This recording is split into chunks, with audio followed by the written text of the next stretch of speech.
La liaison. Dans certains contextes spécifiques, une consonne, normalement silencieuse à la fin d'un mot, est prononcée quand elle est suivie d'une voyelle pour faciliter l'enchaînement des mots. Ce phénomène s'appelle la liaison. Exemple, nous, le S est silencieux, mais quand il est suivi d'un verbe, nous allons. Et la consonne de liaison ZE est prononcée au début du mot allons. Nous allons. Pour guider la réflexion, voici quelques questions. Numéro 1. Qu'est-ce que l'enchaînement? Numéro 2. Qu'est-ce que la liaison? 3. Nommez les 3 types de liaison. 4. Faites la liste de toutes les consonnes de liaison. 5. Donnez 2 règles liées à la lettre H. Et 6. Si vous hésitez entre faire une liaison ou pas, quel est le meilleur choix? L'enchaînement. Le français favorise les syllabes ouvertes, c'est-à-dire qui se terminent par une voyelle prononcée. Si la dernière syllabe d'un mot est fermée, c'est-à-dire si elle se termine par une consonne prononcée, la coda, mais que le mot suivant commence par une voyelle, cette consonne finale devient la consonne initiale, l'attaque du mot suivant, quand c'est possible. Cela permet une restructuration syllabique qu'on appelle l'enchaînement. On attache ainsi les mots pour avoir autant de syllabes ouvertes que possible. Exemple, une amie belge est bilingue. La division syllabique se fait ainsi. Une amie belge bilingue. Voici les enchaînements. Une amie belge bilingue. Notre exemple, elle aime étudier entre 1 heure et 2 heures. Elle aime étudier entre 1 heure et 2 heures. Pour récapituler, regardez ici, l'enchaînement est une restructuration syllabique servant à obtenir plus de syllabes ouvertes. La liaison.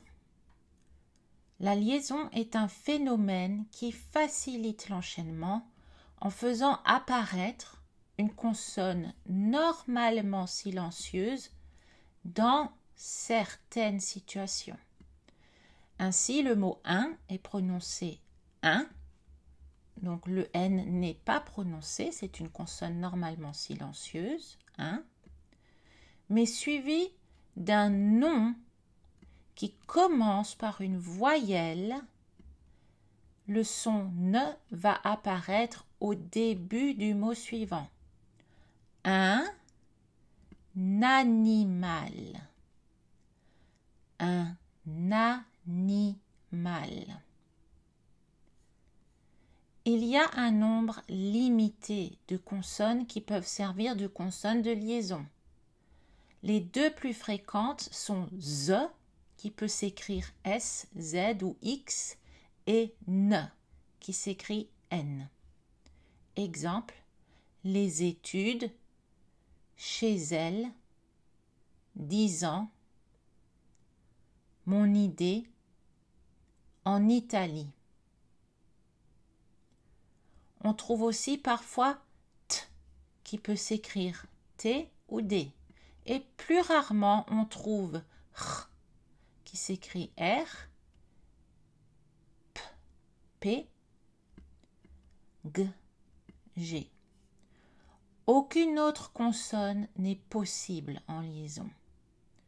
Exemple, le petit avion, le grand écran, le 1er août, trop attendu. La liaison obligatoire. Notez bien que la liaison se fait quand les mots ont une relation étroite. Dans certains cas, il faut obligatoirement faire la liaison. Après un article. Exemple, un enfant, mon ami, tes oncles. 2 après un pronom. On a, vous êtes, je les écoute. 3 après une préposition monosyllabique, c'est-à-dire une préposition qui a une syllabe, chez eux, dans un, en été. 4 dans les inversions, prends-en, vas-y, faut-il, le sait-elle. Remarquez que dans les inversions, on a des tirets qui indiquent une relation étroite entre ces mots. Voilà les tirets. 5. Entre un adjectif et un nom. Donc quand l'adjectif vient avant le nom. Un grand arbre, les nouveaux orages. Et 6, dans certaines expressions, peut-être, de temps en temps, les États-Unis, c'est-à-dire, comment allez-vous? Notez ici que des consonnes sont parfois insérées à l'impératif ou dans les questions pour faire l'enchaînement. Vas-y, normalement, à l'impératif, on n'a pas de S avec les verbes en ER. Mange-en, joue-t-elle, a-t-on. Les liaisons facultatives et interdites. Parfois, la liaison est facultative, c'est-à-dire optionnelle. On peut la faire ou pas. Dans ces situations, une liaison va rendre la langue plus formelle. Souvent, on ajoute des liaisons dans des discours, des poèmes ou des chansons. Certaines personnes trouvent que les liaisons sont belles et en font plus. Regardez ces exemples. Alors, registre informel, pas de liaison. Voici l'exemple. Nous sommes ici. Mais dans un registre formel, on va choisir la liaison. Nous sommes ici. Informel, pas de liaison. Trop important. Formel, liaison. Trop important. Informel, pas de liaison. Yel est souvent allé. Formel, liaison. Yel est souvent allé. Informel, pas de liaison. Pas assez. Formel, liaison. Pas assez. Dans d'autres cas, la liaison est interdite. On ne la fait jamais. Par exemple, après le mot « et », avant les chiffres, exemple 1,8, avant les noms propres, par exemple chez Alex, entre deux phrases accentuelles, le pain est dur. Pas de liaison ici, jamais de liaison, le pain est dur. Entre un nom et un adjectif singulier, la situation idéale. Petit rappel, une phrase accentuelle est un groupe prosodique mineur constitué d'environ 5 syllabes, 3 à 7 typiquement. La phrase accentuelle correspond souvent à un groupe grammatical. Exemple, groupe nominal, groupe verbal. voir la leçon de la semaine 3 pour plus de détails. La lettre H. La lettre H n'est jamais prononcée en français. Cependant, l'histoire de la langue fait qu'il y a deux types de H. Et selon leur origine et le contexte, la liaison peut être obligatoire ou interdite. Si H est d'origine latine, il existe pour des raisons orthographiques et n'a jamais été prononcé. C'est ce qu'on appelle un H muet. Et on considère que le mot commence par une voyelle. Il faut faire la liaison quand c'est nécessaire. Donc, dans les contextes de liaison obligatoire, faites la liaison avec les H muets.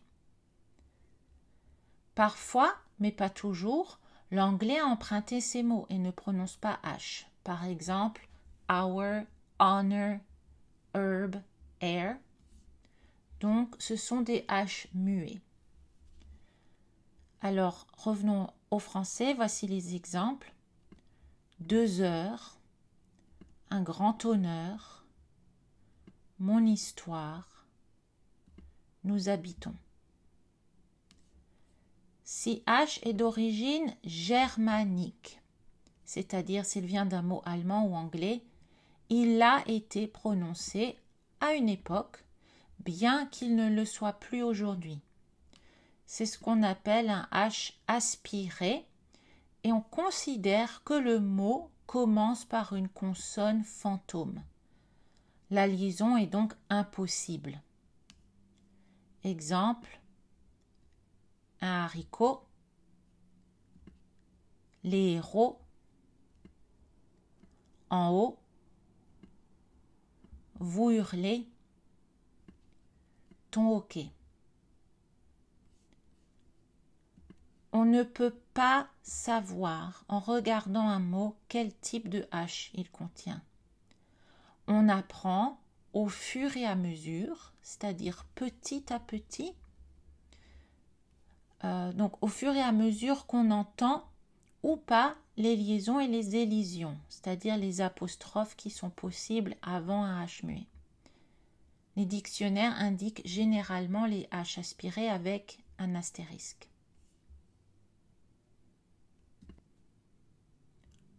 Conclusion. Voici quelques conseils récapitulatifs. Les liaisons obligatoires doivent toujours être faites, quel que soit le registre. Il y a 6 contextes à mémoriser. Tous soulignent une relation étroite entre les mots. Les liaisons interdites ne doivent jamais être faites, quel que soit le registre. Les liaisons facultatives sont faites dans le registre formel. Si vous hésitez, vous n'avez probablement pas besoin de faire la liaison. Faites-la seulement dans les 6 contextes obligatoires. Mémorisez aussi quelques mots en H qui sont fréquents et notez s'ils ont un H muet ou un H aspiré.